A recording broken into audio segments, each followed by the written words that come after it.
My girlfriend told me she was pregnant and said, "Now you're stuck with me forever." I calmly answered, "Let's celebrate by booking a doctor's appointment together." She instantly became defensive. That wasn't necessary.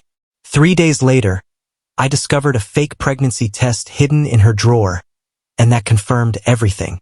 I'm 29M, had been with my 27-year-old girlfriend for 11 months. We met at a summer barbecue through mutual friends and hit it off so quickly that she moved into my apartment after 6 months. My name was on the lease, my place, my bills, and in hindsight, her urgency to merge our lives should have been a warning instead of something I mistook for romance. In the beginning, things felt warm, easy, and secure, but over time her comments about engagement, marriage, and children began to grow more frequent, more pointed, almost like she was pushing me toward a cliff I wasn't ready to jump from. I'm not afraid of commitment, just cautious. Watching my parents' marriage collapse when I was 14 had left a permanent mark, a reminder that rushing into forever without certainty could lead to years of damage. So when she came home one Thursday night with a strange blend of nervous energy and forced excitement, telling me to sit because she had big news, my guard was already half raised. She pulled a pregnancy test from behind her back, pink lines displayed like a trophy, and announced she was expecting. My stomach dropped, not from fear of fatherhood.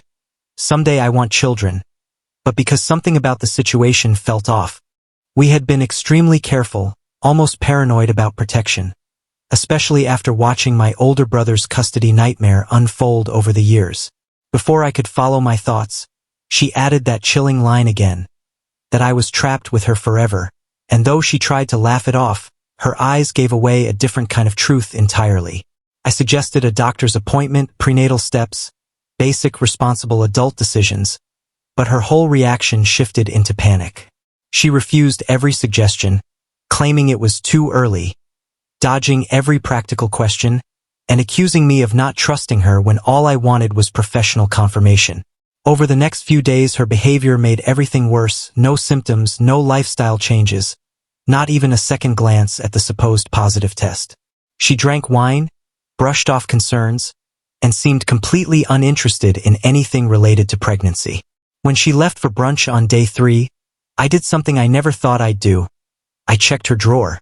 That's when I found the receipt from a website selling fake positive pregnancy tests, purchased 5 days before she made her announcement. I sat on the bed feeling cold inside, realizing this entire situation had been carefully crafted, planned, and executed with intent. I photographed everything and waited. When she returned home, I suggested a family dinner, a celebration, even mentioned telling our parents. Watching her face twist through fear, forced joy, and panic confirmed everything I already knew. She wanted a reaction, not a reality. When I finally showed her the photo of the receipt, all color left her face. She claimed it was a test of my commitment, saying she only wanted to see if I was serious about our future. But no matter how she tried to twist it, the reality was simple. She had tried to trap me. When I told her to pack her things and that she had until Sunday to move out, her tears stopped like someone flicked a switch. She insisted she lived there. But with no name on the lease and no bills in her name, she had no ground to stand on. I gave her 3 days more than necessary, but she was furious, claiming I was overreacting to a little prank, as if planning a fake pregnancy was equal to jumping out and saying boo. Sunday came and she still refused to leave, acting as if nothing had changed. Cooking dinner, trying to cuddle, asking what I wanted to watch. I slept on the couch in my own apartment and contacted a lawyer friend, who confirmed I could legally ask her to go and call police if needed. Her family quickly joined the chaos, her mother calling me screaming, accusing me of breaking her daughter's heart, and her father showing up to intimidate me, insisting I fix things. I stood my ground every time, repeating the same truth. She faked a pregnancy to manipulate me. Even when she claimed she was actually pregnant this time, I told her to get a doctor's confirmation. She never did. Instead, she slammed doors, cried on cue, and tried every emotional angle she could think of. By the end of that week, she filed a police report claiming emotional abuse, but thanks to my documentation, the detective saw the truth immediately. Nothing stuck. The harassment from her sister, mother, and friends continued, but I saved every message. Mutual friends turned against me until I sent them the photo of the receipt. Some apologized, others disappeared. When a lawyer letter arrived demanding thousands for relocation expenses, my own lawyer shut it down within days. She even showed up at my apartment building to beg, cry, and then threaten that I would regret this forever. But by that point I was done being manipulated. After everything that had happened, life began to settle into a strange, quiet rhythm, one that felt both heavy and liberating at the same time. The days slowly shifted back into a sense of normalcy, though there were still moments when the aftermath stung like a fresh wound. I spent a lot of time reflecting, allowing myself to breathe again, and letting the silence of my apartment become a place of healing rather than a reminder of chaos. There was a calmness in knowing that I had survived something deeply manipulative, that I had protected my own future when someone else tried to rewrite it without my consent. Every morning felt a little lighter, every evening a little more peaceful, and with each passing week, the weight began to lift off my shoulders. It wasn't a sudden transformation, more like a slow dissolving of shadows, but it was progress, and it was mine.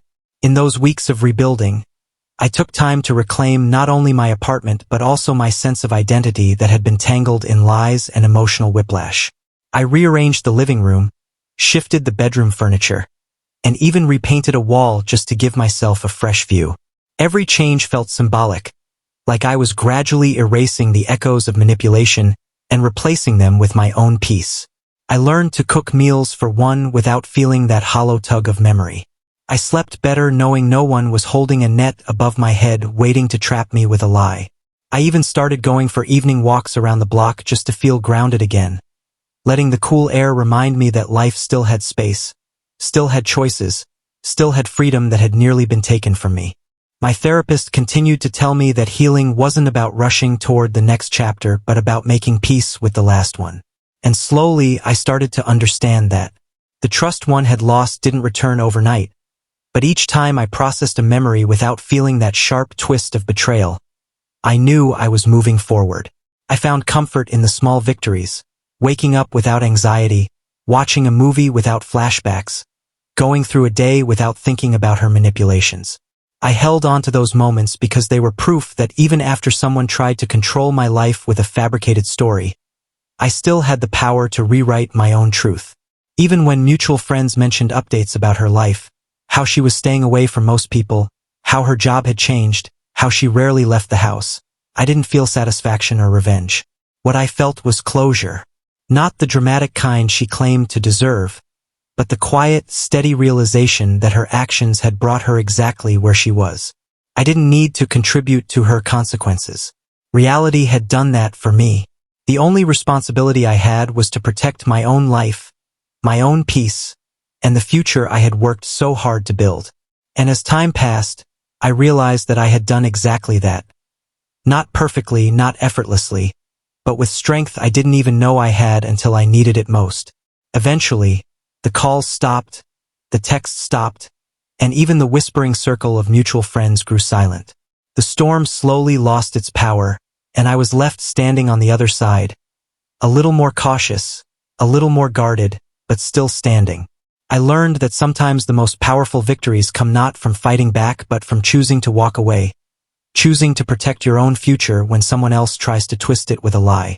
And as I moved forward, I carried that lesson with me, not as a weight, but as a shield. Because in the end, the truth didn't just set me free, it saved me.